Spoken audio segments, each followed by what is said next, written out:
importantly, we're here about the festival. We're about Hope at Home. And tonight, we're hopefully be able to welcome people as they kind of come in tonight to the Hope at Home panel discussion. And we're having a discussion tonight with Al Stewart on the topic of Hacksaw Ridge. Now, Hacksaw Ridge, for those of you who may not have been able to see it yet, because it may have just come in, it just came into your boxes here over the weekend, is a story about the World War II American Army medic named Desmond Doss. And we'll talk more about him and the impact he had on his troops, but the fact that he was a conscientious objector. He went into battle without a weapon and actually saved hundreds of lives. And so we're looking forward to kind of talking about that film a little bit more as we kind of go through. Now, for those of you who are here tonight and you haven't seen the film, don't worry. We actually are going to be talking about all the different topics that kind of come from it. This film has great opportunities as far as kind of going through and talking about faith, talking about relationships, manhood, masculinity. And probably one of the best people we could really kind of bring into this whole conversation, that would be Al Stewart. So Al Stewart is actually going to be talking about all of the different topics that kind of come from Hacksaw Ridge. Now, if you don't know Al, I think you're really going to be encouraged tonight to be able to enjoy some time with him. Now, Al, for those who don't know, he's actually been a follower of Christ for the past 40 years. He's been involved with talking with people about Jesus in many ways over his career and business, pastoring churches, and also working with various not-for-profit organizations. He's been a speaker at City Bible Forum. That's the logo that's right there back behind me. And also, if you really enjoy Al tonight, you ought to jump over into Story Together, which is a part of the Hope at Home Film Festival. They've got a whole series called the Men's Series that Al is a part of with Carl Faze, and encourage you to get along to that. But also, Al is currently writing a book on manhood and masculinity. And so if you want to ask some discussion and questions, because, oh yeah, I found it in the archives, is Al's book, his former book called Men Firing Through All of Life. Hey, Al, how are you tonight? Russ, you must have been sorting through the 50-cent bin, were you? Well, I hope it was 50. I was at least 50 cents for that book. no, I got this one for 10. But anyway, right, keep going. Good. So how are you doing? You doing well? I'm well, mate. I've got a little bit of cabin fever, but Kathy, my wife Kathy, says to me, "Cabin fever, it's all in your mind." I said, "Yeah, well, where else would it be?" Anyway, yeah, I'm very well. I'm very well. All right, fantastic. Oh, we're so glad that you're here. Now, folks, we're going to be going through a whole bunch of questions. I've got a whole bunch of questions for Al, especially because I loved Hacksaw Ridge. It's one of my favorite films. Pretty much, it's probably in my top 10 of my days as a film critic. And but I want to encourage you to ask questions. This whole thing only really works if you are asking questions. And so if you've seen the film, or you know Al, or you'd really like to ask some questions specifically on some of these different topics we've already brought up, please take the time to be able to type them in, send it over the chat. We'll get your question as soon as we possibly can, and hopefully get through most of them in the next hour or so. And then also, another thing we really want to be able to acknowledge for you is we understand too that this is the Hope at Home Film Festival. We do kind of come from a Christian position in this whole festival, and with a lot of the films would be kind of faith-based in certain ways. But we do want to acknowledge the fact that there may be people here joining us at the festival who don't come from the same position, maybe come from a different faith position, and we want to welcome you. We want to make sure you know that you're welcome here, and we really want you to also be asking your questions, especially on maybe the topic of faith or Christianity specifically. And so if Al can go through and have any of those answer any of those questions for you, please take the time. Again, throw it up over in the chat, and we'll get you going as soon as we possibly can. All right. Hey, Al, I want to kind of get started. I'm going to kind of put on my film critic hat, and I got to ask you, what did you think of this film? What did you think of Hacksaw Ridge? Well, yeah, I really liked it. I think Mel Gibson's a great director, a great movie maker. He's a bit of an enigma in many ways. Yeah. But he makes movies with what's the word? Oh, your word, visceral. They got guts. Yeah. And this movie managed to show courage and people under pressure without glamorizing war. That was also good. I don't think anyone came away thinking war is wonderful. No. It's the most awful thing, but it can bring out the best in people. Right. And the other thing I liked about it, I knew this interview was on tonight. We were talking. I went and did a little bit of research, and it's amazing how accurate the movie is. Oh, really? So for many years, Desmond Doss refused book and movie offers because he was troubled that his story wouldn't be portrayed accurately. So he's the only pacifist to ever win the Medal of Honor in the United States Army. Right. If you think of it, it's fairly unlikely for a pacifist to win a Medal of Honor, but he did. It's actually even surprised that they're in the Army. But anyway. Yeah. Well, he certainly wasn't short on courage. And then he said no all his life. And it was actually 10 years after his death that his son allowed this to be made. And here's the great, if I tell me to pull up with it, but here's the amazing thing. Mel Gibson actually backed off some of the amazing things about Desmond Doss's life, a military career, or what happened, because he didn't think the audience could believe it.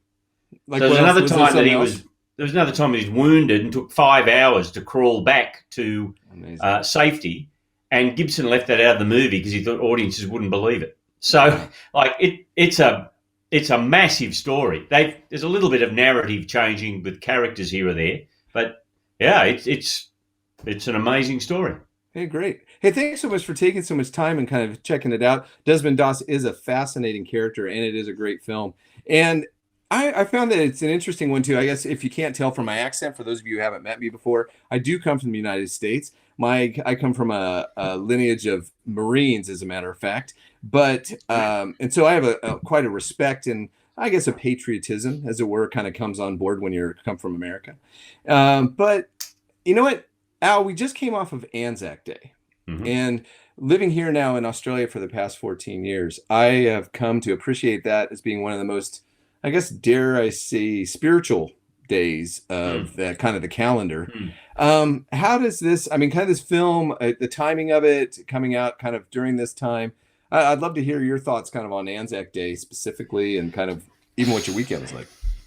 I had a nice weekend at home, I guess, like everybody else. It was the first dawn service I'd missed in 12 years. Wow. I love it. Anzac Day, and particularly the dawn service, is Australia at our best. Right. It's hard to. There's no chest thumping. We're not celebrating victories. We're not, in terms of remembering Gallipoli. We're not saying, well, we kicked the Turks' butts, because obviously we didn't. But even if we had, there's actually, it's interesting. There is no animosity to the Turks. Right. What Anzac Day is doing is remembering the sacrifice, and you can call it sacrifice, courage, love, if you want, of people who gave their lives for the country and the society that they love. Right. And to pause, I think it's when our nation stops and actually thinks about what really matters. Now, what's interesting, you go to a dawn service, the number of young ones, and I don't just mean younger than me, I'm an old man now, but I mean people under 30. There's a huge percentage of the crowd are younger than my kids. And the crowds are growing year by year. I think there's a hole in our soul as a nation, and Anzac Day goes part of the way to filling that. Right.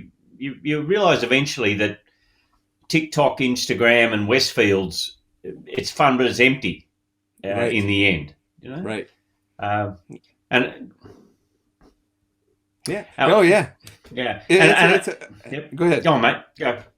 No. I mean, really, I'd be curious to kind of find out more. I mean, did you have anybody or in your family that kind of has served in the military in any way? Yeah, my grandfather in 1915 at the age of 24 marched from Grafton, which is 660 kilometres from Sydney. He marched with the Australian Boomerang Regiment. They left Grafton and there were 40 men. And they marched, it took 3 weeks, they marched the 600 kilometres. There were 240 of them arrived in Sydney, and he enlisted and went and fought in France. Amazing. He was gassed. He recovered. He was in a guard of honour for the King of England, came home, and he became a Christian after he came home, actually. It was interesting. Wow. So he was a Christian man all the time that I knew him. Okay. But he recovered from being gassed, and he lived to be age 91. Amazing. And then I had two uncles, my mother's brothers, who both fought in the New Guinea campaign in the Second World War. Okay. And my uncle Alec fought in Milne Bay, which was a big deal in defending or pushing the Japanese out of New Guinea. There you go. So that was it. And as usual, none of those three men talked about it.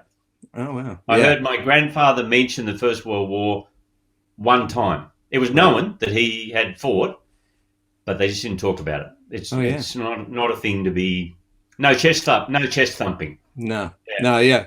I remember my father, who is a Marine, but also my grandfather's a Marine. But it was not until my grandfather had dementia that he actually started to share all of the stories. And I just remember seeing my dad in tears because he's going, "Son, I've never heard these stories before," because it was a different generation, different way of doing things. Yep. Hey, I'm curious about something. It's one of the questions that's already come through, and we really want to encourage anybody, send in your questions and kind of go along, because I think that especially coming off of Anzac Day, and also we're going to talk more about Hacksaw Ridge here in a minute, but even looking at the story of Hacksaw Ridge, the question is, how can we show courage and sacrifice and love in a day of life like now where we're really not at war?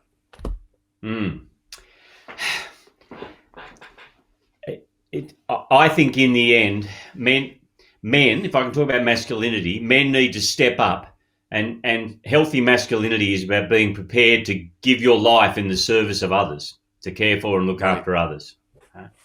And in wartime, you do it in massive acts of courage. In peacetime, you probably do it by dying the death of 10,000 commutes.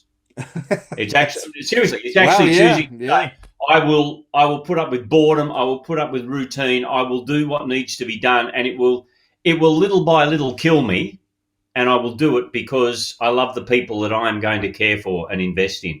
Right. And Robert Louis Stevenson has a great quote about everyday courage. He said, "Everyday courage has few witnesses, but yours is no less valiant because no crowd cheers your name."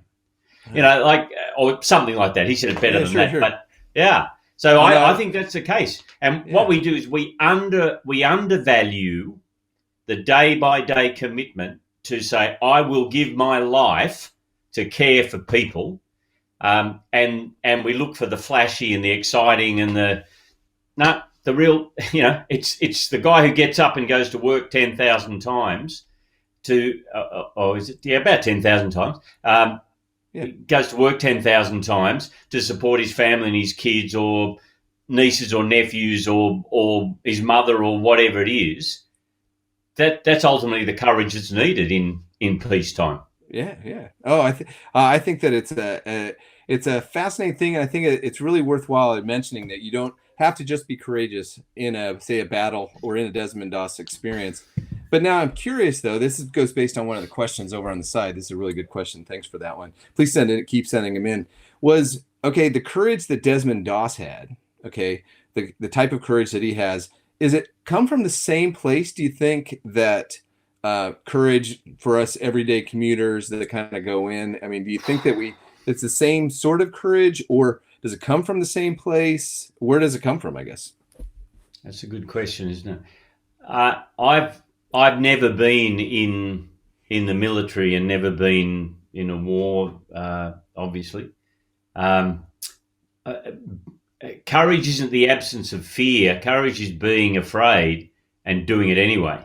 No, there you go. Right? Because I think if you're not really afraid, it's not particularly courage. Like for me to get into an aeroplane and fly, I don't care. It's boring and the food's bad. But I've got friends who are totally afraid of flying. Right. And have to do that to go and visit people they love. That's courage. It's not courage for me. It's just boredom, right? Okay. So do you know what I mean? Yeah. My guess is that under that pressure too, different people behave in different ways. I tell you what is really interesting. Sebastian Junger wrote the book Tribe. Right. And he talks about why war veterans miss war after the event. It's not that they miss killing people or they miss the danger. They miss the bonding with their brothers, their fellow soldiers. There you go. And they would actually want to go back to that, because if you're in life and death situations with people, you bond with them so much and rely on them that you miss that closeness, that bond later. Right. Yeah. Yeah. I see a picture here saying, "Why do you think your uncle's grandfather don't talk much about the war?" Yeah. Be- Love to hear what you think about well, that. I had an adopted uncle, Uncle Alistair, when I first came down from the bush to live in Sydney, and he had fought in the Second World War. And probably as an idiot teenager, I asked him, "Did you ever kill anyone?" Mm. And he paused, and a long pause, and then he said very quietly, "Yes, I did have to, and it was either him or me." And that was all he said. Right. So my guess is there were terrible things that happened. You lost friends. You're traumatized in so many ways. Either you saw people killed, it's whatever it was. And my guess is the way most men dealt with that was to compartmentalize it and just put it over here. Right. Also, until recently, I think probably, okay, here's me talking off the top of my head, but I think until maybe Vietnam, post-traumatic stress disorder wasn't understood. Right. In the First World War, they talked about shell shock. Mm. So PTSD just wasn't understood when guys came back from previous wars. But I think talking about it was too painful. Right. And I think that's why. Well, I think, if you go to the film, if you remember Hugo Weaving, Australia's Hugo Weaving, playing the father figure in that film. Yes. And I think, obviously, I think he was suffering from PTSD up to a certain degree in the film, even though they didn't identify it necessarily. But I found that he was one of the most compelling of characters, because at first he seemed quite violent and distant, but yet obviously he showed the love to his son as he did, and what he's willing to do as far as the sacrifice.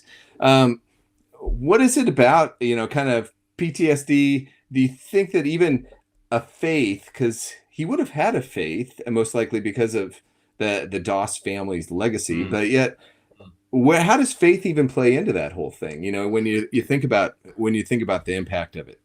Do you mean faith and mental illness? Yeah, it could be in the PTSD. Yeah. Well, you can see you can come out of conflict like that and events like that mentally damaged, just like you might come out physically damaged. Right. And I think Christians sometimes put mental illness or mental damage in a totally different category to physical. And I think that's wrong. So that if you've got an injury to your arm or leg or whatever, you're going to go and see a doctor and try and get that help, knowing that all healing comes from God, but that God uses doctors and medical professionals to heal as well. Now, if you've got a problem mentally, we would ask God to heal you, but you'd still go and then see professionals and take whatever medication, etc., to try and help that. Right. So if you're a Christian and you suffer from, I had a good friend, one man, I won't say his name, but who I love dearly. I've been friends with him for way over 30 years. He had very severe depression for a number of years. He had electric shock treatment. It was that serious. And then he was on significant medication for a number of years. But and he's got better now, thank God. Right. God's healed him. But I don't see any difference between that and you've got a broken ankle and they help you, they put it in plaster. Right. So you're saying there's kind of a combination. Totally different category. Right. So there's a combination of faith, but also that it's still worthwhile getting help for that from professionals and things like that along those lines. Yeah, sure. Yeah, definitely. You see that in the doctor. Paul tells Timothy to take a little wine for his constant stomach aches. Right, okay? There you go. And Paul's a man of prayer all the time. But you pray and then drink wine instead of bad water. Right, there you go. Yeah. There you go. Hey, well, getting back, thanks so much for all that. And also, hey, we just want to encourage people, if you have more questions, and we're going to be talking about whole different discussion points from the film is faith, talking about courage and all these other areas. Al, one of the things, just kind of getting back to Desmond Doss as far as a character, why do you think, what is it about a man like that would want to go and fight for his country, but not pick up a weapon? And what would motivate somebody to even do something like that? he obviously was not short on, as we say in this country, not short on ticker and courage, Right. but his Christian principles said that he was a pacifist. He couldn't take a life, and then after that incident with his dad, he basically made a promise before God that he'd never touch a firearm again. Right. Now, Christians will vary. Some Christians are pacifists, and then others are not. I can see how I could see how you could argue either way. I would not be. In my opinion, I don't think the Bible says that. But there's certain issues, secondary kind of issues, where the Bible says, educate your conscience, and then you should obey your conscience. So there would be some Christian people who would say, no, under no circumstances ever could you take a life. Well, I'd respect that, but I would have a different. I can go through the reasons why I'm not a pacifist if you wanted me to. And now I've forgotten the question. Oh yeah, no. Well, no, it's actually really just kind of like what. I guess it comes back to the word conviction. Why? Yeah. So kind of why? Because it goes to some of the questions that are even over here. Is like, where's the difference between being like a patriot and even like the examples of a Desmond Doss, or even the example in the questions as Dietrich Bonhoeffer? I mean, where are convictions and our commitments and all that sort of thing? Well, I would like the patriot, etc. I would like to think that I am quietly patriotic. Right. I love this. I love this country. Right.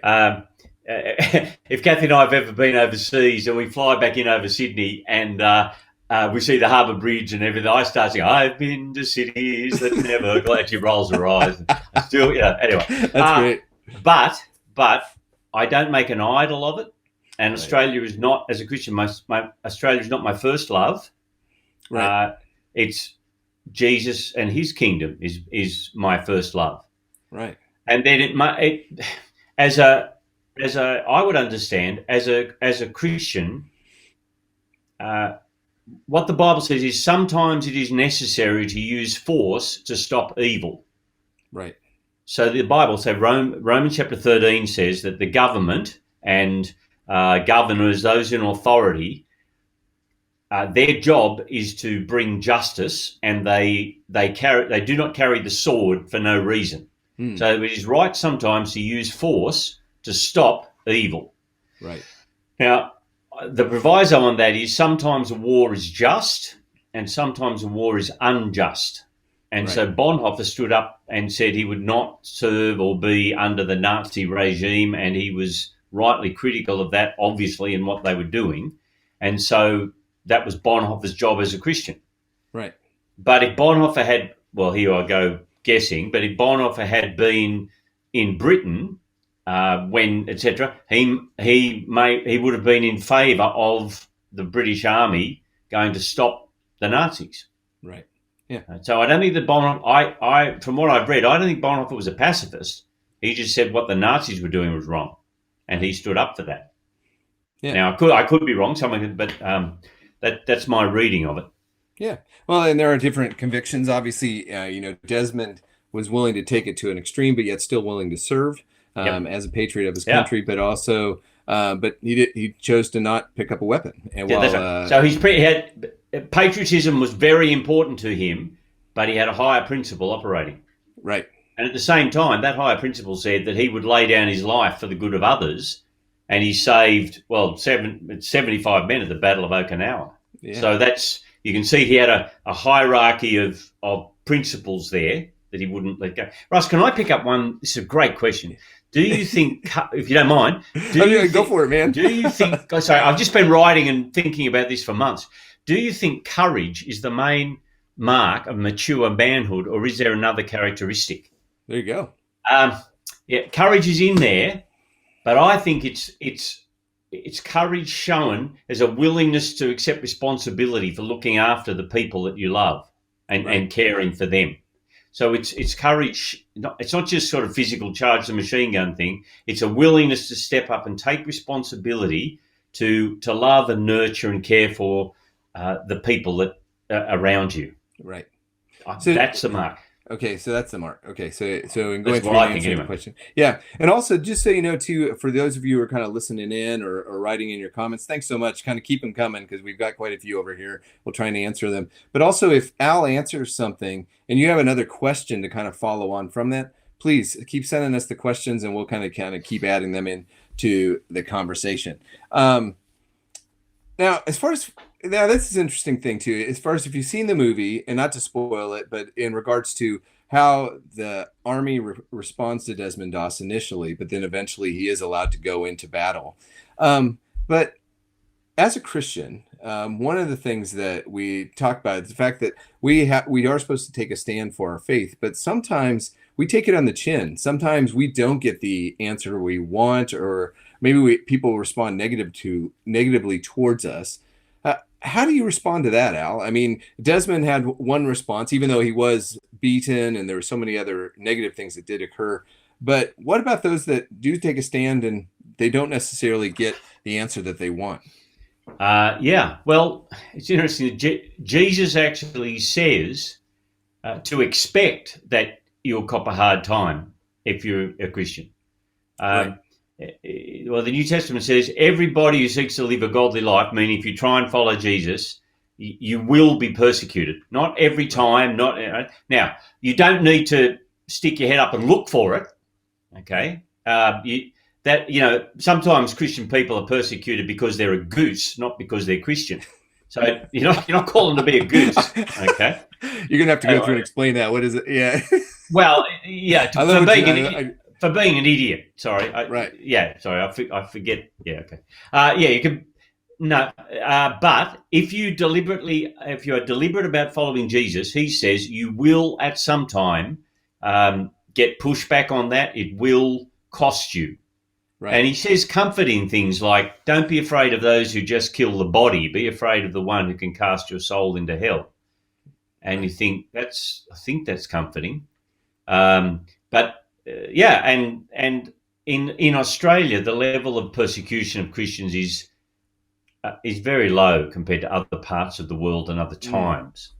So there's something like, if you go to Voice of the Martyrs, which was started by Richard Wurmbrand, who was persecuted by the communists in Romania, there's something like 50 countries marked where Christians can be put in jail, their possessions confiscated, or even killed for being Christian. Right. Mainly Islamic countries, but also some that are still the remnants of communism is there. And so in parts of the world, there are Christians who are suffering significantly for being Christian. Now, we don't hear much about it because it's in places, forgive me for saying, but they're in places that the media doesn't really think is newsworthy. Right. Or they're not allowed even. Yeah. Yeah, or they're not allowed, yes. We tend to report on societies that are like ours. Right. Yeah.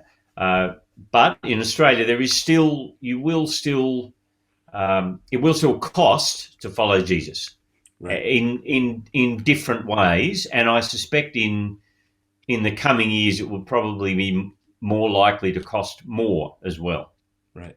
Okay. Thanks.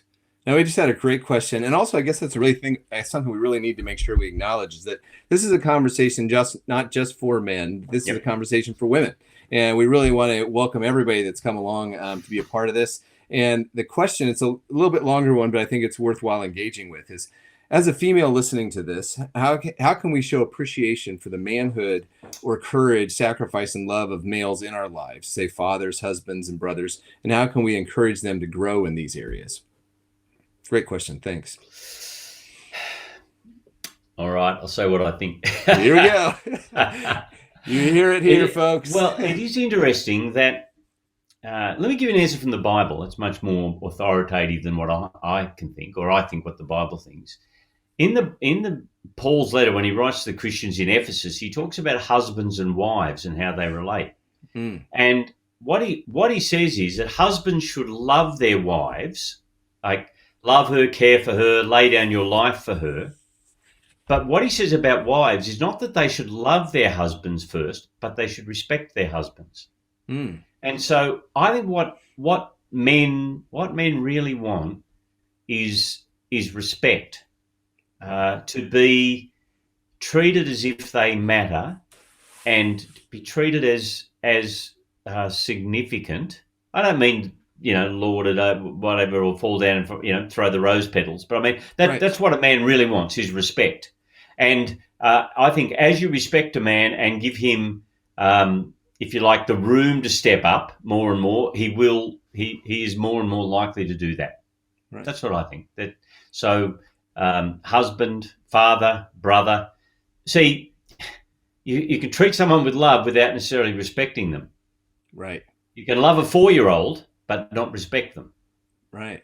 Yeah. Okay. There you go. Yeah. So that would be my thing. You can translate the word in Ephesians 5. You can translate the word that Paul uses as treat him with awe, or treat him like he's awesome.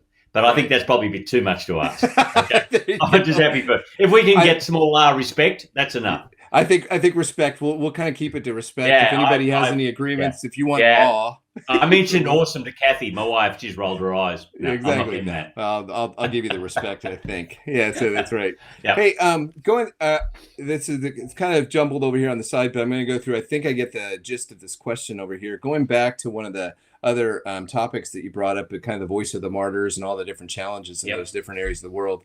They said that in those countries, you tend to see the gospel growing so much more than those that really don't experience direct persecution.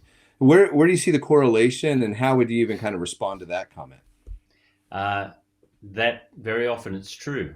That you may wonder, given that God is in control, and I truly believe that, why does God allow that Christian people would be persecuted? One of the reasons is that people standing up and claiming the name of Jesus, even when it costs, brings glory to Jesus, that he's worth suffering for. Right. But it also means that the Christian's witness to Jesus is taken much more seriously. So, and I think that's beginning to change in Australia too. But, I mean, there was a time when kind of here everyone thought they were Christian, and there was a whole lot of nominalism. People turned up at church and you say, I'm a Christian.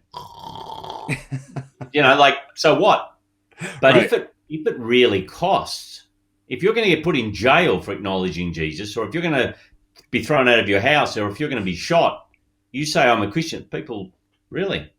Right. So you can see that there's reasons why now part of the other reason that the Christian message grows quicker in countries where, not always, but often where persecution is, that their countries aren't as rich as we are here. Mm. The great sedative to people thinking about God and the meaning of life is health, wealth, prosperity, and riches.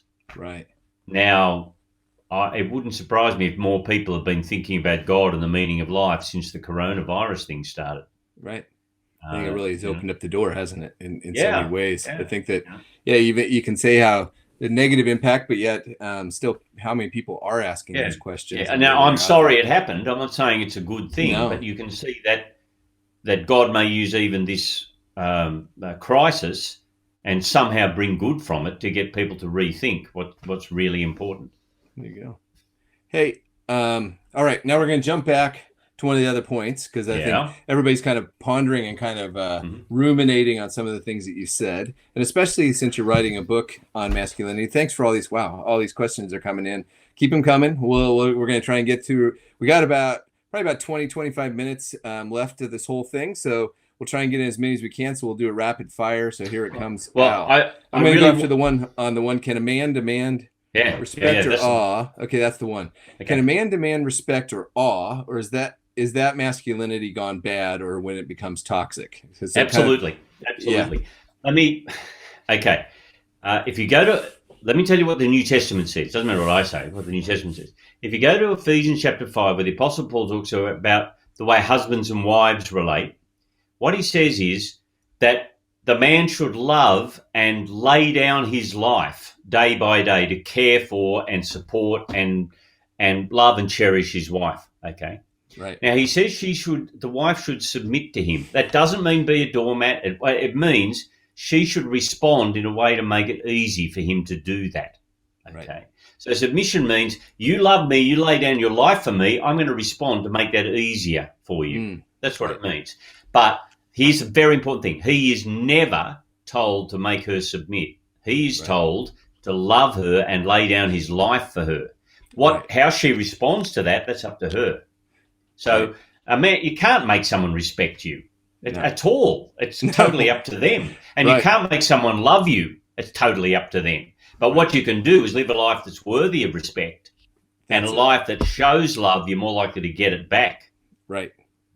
There you go. Now, it's easy for me to say because Kathy, my wife's not in the room here. So that, but you can't make someone, and the Bible talks about men and says to men, everywhere the Bible talks about men as fathers, husbands,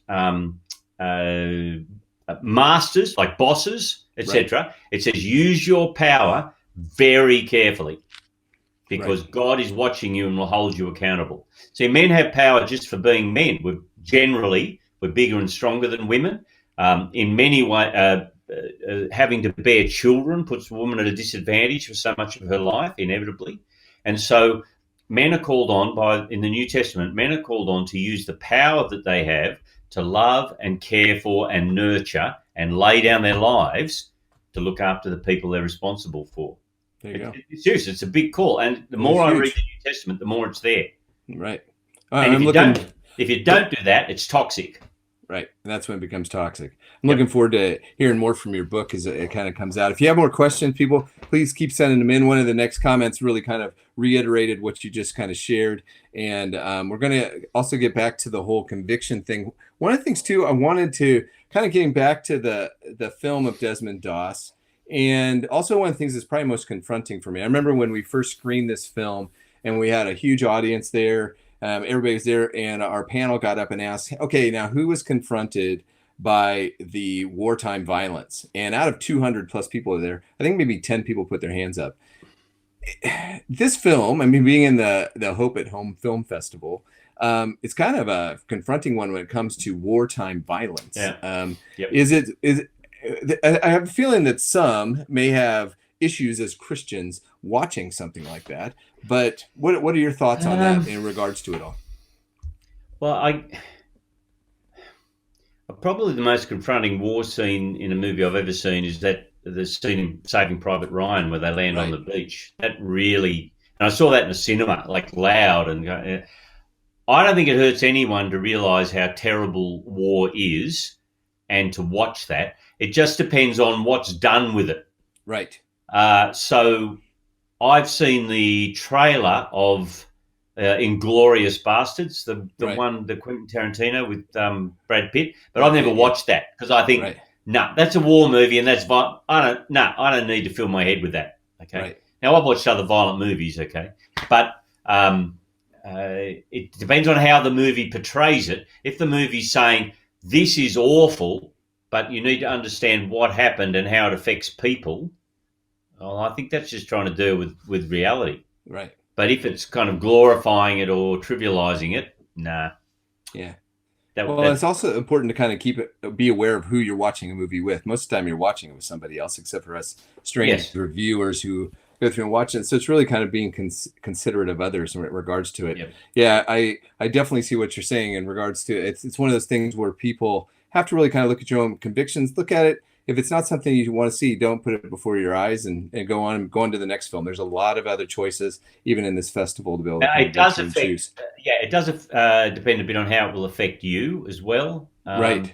I don't want to watch horror movies. I especially, forgive me for being sexist, I especially cannot watch movies where women are hurt or tortured or tortured generally. I just don't. That is not entertainment. I don't want to see it.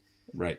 Now, cops and robbers and, action movies, that's fine. But I will not watch horror movies where people are tortured. I don't need to fill my head with that rubbish.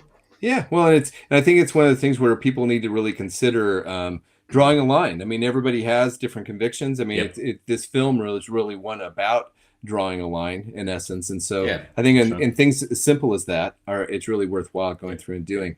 At the same time, I've seen every movie Arnold Schwarzenegger's ever made. Okay, I got to fess up. There you go. So just true confessions. As we have it here.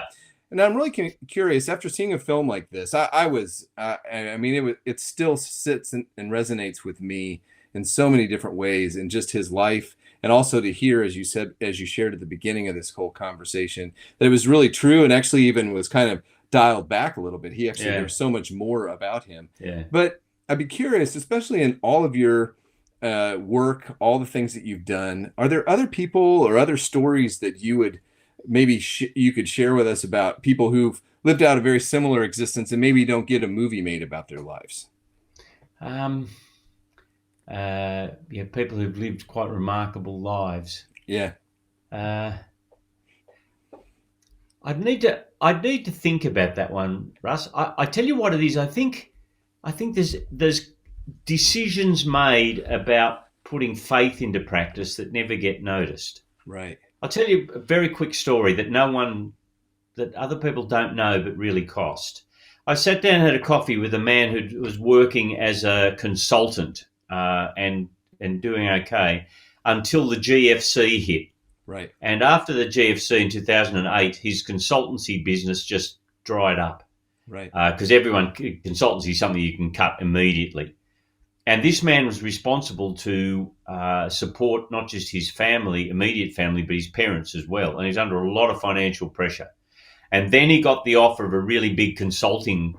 He's a Christian man that I've known for a long time. He got the offer of a really big consulting contract, and there's several $1,000, $5,000 a day or something. It would have set him up financially for a long time, except it was with a casino. And as a Christian man, he could not promote gambling because of the social cost of it, and he told them no. Yeah. Now, I don't know. There's very few people know about that, but that decision to I will stick to my Christian principles and I'll say no to that. That really cost him. Right. And I was really impressed. Right. And that's what would it be? 8-9 years ago, he told me that. I saw him the other day and I said something about, do you remember that conversation? And he said, of course I remember. It cost me an arm and a leg. Of course. Oh, yeah, of course you remember. Yeah, exactly. Yeah. Well, also he didn't have a movie made about him, but yet, it's still. That's right. Exactly. Yeah, that's right. Yeah. So I think you don't that hear about that. You can't, we shouldn't always expect recognition for the things that we do. And I don't think Desmond Doss went and did what he did. He kept saying no to it. Right. And right up until he died, he said no to the movies, to the book offers, to the whatever. It was his son that gave permission 10 years later. Right, after his death. So, there's a man who wasn't chasing glory or publicity, or he just risked his life to save, his fellow soldiers. Yeah. Yeah.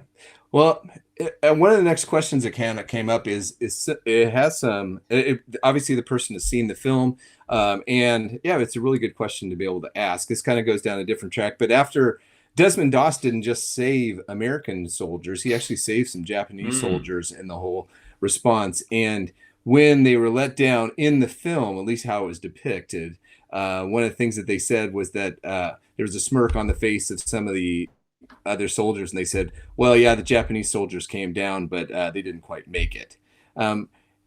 Just in response to, as a Christian, because Desmond Doss was a devout Christian, but yet not necessarily all the other soldiers would have been. But it was wartime.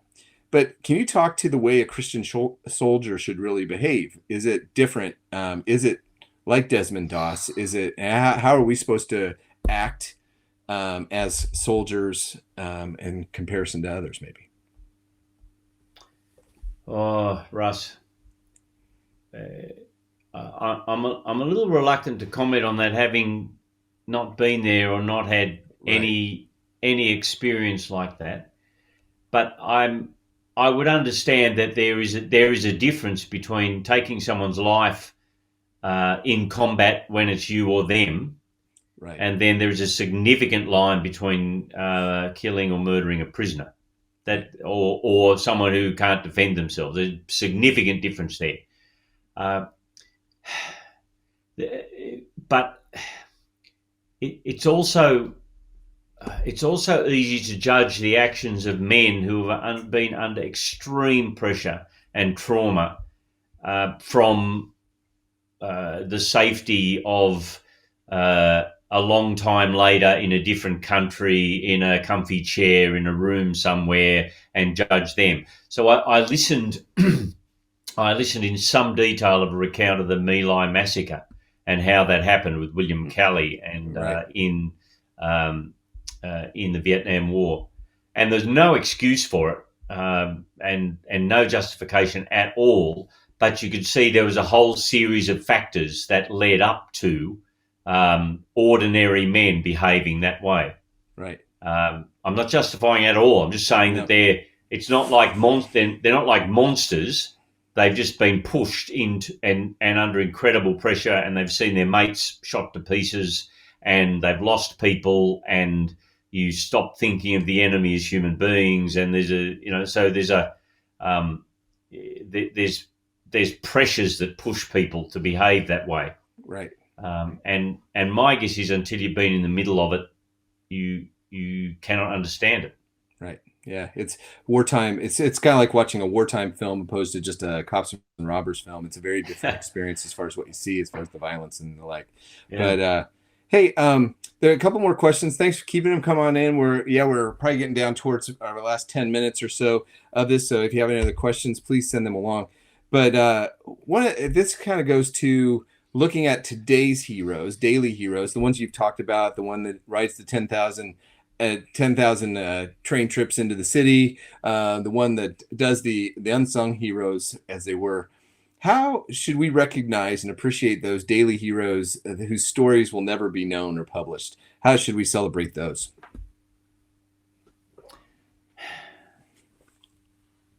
In some ways, they'll probably never be celebrated in a big way. Right.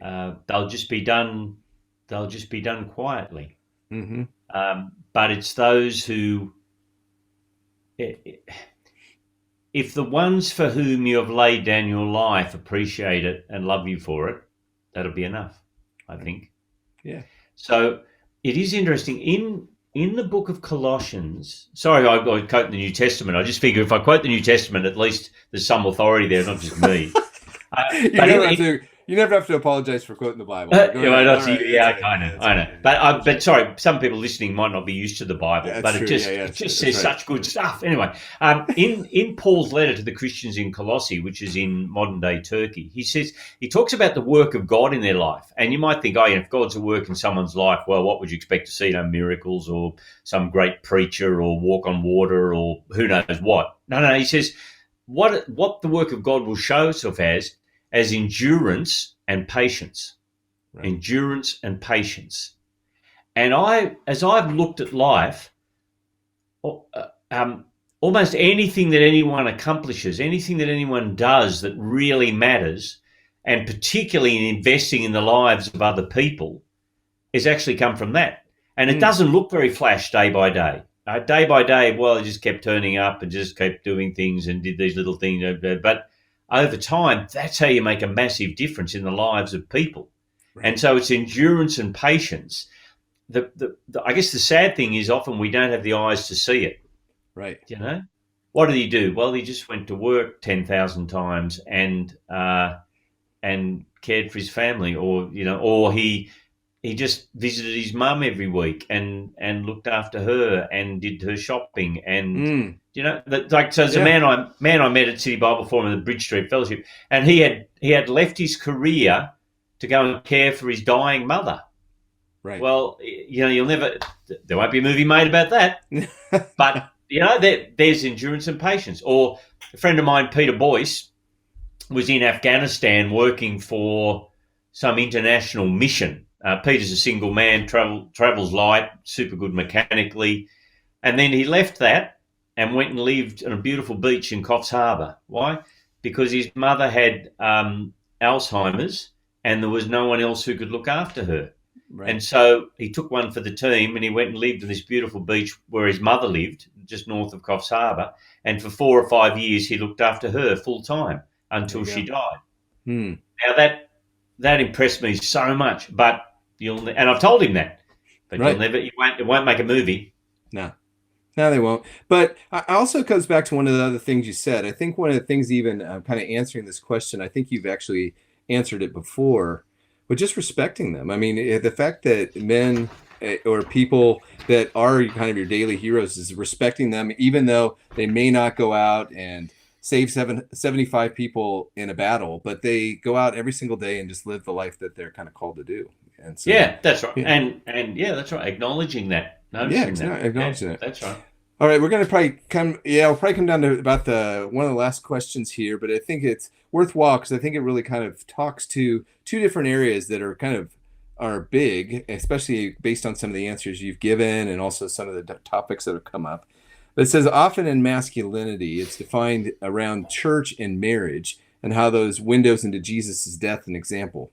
But what or how do we determine what masculinity looks like for someone who isn't a Christian or someone who's not married? Okay, very good question. I think we intuitively know that the best thing that a man can do is to give his life, whether that be day by day or in some great event, in the service of others. Right. Now, don't you think of the people that we, the guys who are involved in SES, the guys who are involved in firefighters, the guys who are our surf lifesavers, our police. They're our heroes, aren't they? They're the guys who give their life. Yeah. Right. And so when men misuse power, when they're drunk, they're drunk and they mistreat women, domestic violence, men who mistreat women in whatever particular way, whether that's sexual harassment or domestic. What do we call it? We call it toxic masculinity. Why? It's a misuse of power. So whether you're Christian or not, you understand the same thing about how men should use the power that they have. I think that's a generalization, but I think it applies across the Christian world and the non-Christian world. Now, the difference is, of course, for the Christian, you have the ultimate example of the man who makes the ultimate sacrifice and gives his life so that others can be forgiven. Right. And what does he say? He says, take up your cross, which is the idea of saying no to self, and follow me. He doesn't say go that way. He says, follow me, because he's already done it. Right. And that's what Jesus calls men now and women, but he calls men to do that. Right. And I think I think I could say men are usually a bit harder of hearing in what Jesus wants than women are. Men, we are more stubborn, I think, than women generally. Yeah, I know that I'm not allowed to say that, but I just did because it's true. It is true. It is true. What'd you say? I'm sorry. Yeah. No, I'm just kidding. We're buffheads. Yeah, exactly. Right. So well, hey, I think we kind of come down to the closing of our time. We're just going to take a few minutes. But hey, Al, is there anything you'd like? I want to say thanks, man. This has been great. This time has gone by so fast, and I hope people have enjoyed the time and have enjoyed hearing from you. Is there anything you'd like to say about, I don't know, masculinity or courage, especially during this time of isolation? What's something we can learn from this movie and maybe even from what you've learned in your studies? I guess this is this crisis time is a great opportunity for us to step up and look after the people around us. That's I think that's what it is, and it's going to make us pause and think about what really matters. Right. So at the moment, my Kathy, who I call her Saint Catherine because she's a saint, her mum is in respite care, and Kathy can't visit her at the moment. And then Kathy's trying to organise things so that she can come and live with us. Right. Well, I've just watched her care for her mum and dad for 5 years, almost full time, and the power of that, that's such a powerful example of caring for people. And if you want to talk about men, that's the mark of a man, I think, to willingly use the power that you have to care for others. And during this crisis, great opportunity to do it. Right. Well, thanks, Al. You're the man. No, we absolutely love having you here and being a part of this. I think you made this just a richer experience, and hopefully people are able to really enjoy it. And want to just say a few things before everybody goes. The Hope at Home Film Festival is just getting started. It's only been a few weeks on, and if you were to still join, you still can. You can go to Hope at Home Film Festival at their website. You can sign up and actually you can get 50% off on all the films, every film that's come before it, and also all those that are coming along. We've got some great films like Bethany Hamilton's Unstoppable. You got Ragamuffin, The Heart of Man, and many others that are coming. And also, like I said, Hacksaw Ridge and others that have already been screened in The Passion of the Christ. And so you can get 50% off. It's really almost like $2 a week for all these films, and it's pretty much over the whole month of May, so you'll be able to enjoy it. And I get it announced tonight too. I was told right before, so I got the paper. Is Danielle was telling us that Paul Young, the author of The Shack, is actually going to be a part of the festival coming up, as well as so that's going to be coming up. So go to the website if you'd like to hear from Paul and some of the different stories from him. You really be able to enjoy that, as well as we've got other interviews with Ben McKecken from Eternity Magazine, and also Colin Buchanan will be coming up here in the next few weeks, and we'll be able to chat with them at the film festival. So the festival is more than just the films. It's also the interviews and opportunities for you to engage with the films in a new and more vibrant way, hopefully. And also just want to encourage you to City Bible Forum. It's the symbol that you see back here behind me. We actually have an event called The Edge, which is coming up on the 14th of May if you go to citybibleforum.org. And you can register. It's free. It's going to be online. We have Sam Chan and Natasha Moore from the Center for Public Christianity talking on fear of the future and certainty in uncertain times. And it's going to be a great night. We're going to have two talks online. And then also, because of the new rules and things that are in place, we're going to be able to get the panel together, so bringing the band back together, and so Natasha, myself, and Sam Chan will be having a bit of a chat live, and we'll be doing it on a Be Live system, just like what they do here at Hope at Home. So we encourage you to come along to that, as well as go check out the reviews at realdialogue.com if you want to get some movie reviews maybe from a Christian perspective. That'd be great. So we want to say thank you to the Hope at Home team. You guys have been fantastic, working hard at getting this whole thing pulled together. I want to say thank you to you, Al, for being a part of this night. And we hope everybody out there, this is Russ Matthews from Real Dialogue. We just want to say, hey, stay healthy, stay at home, and see you at the movies. Thanks.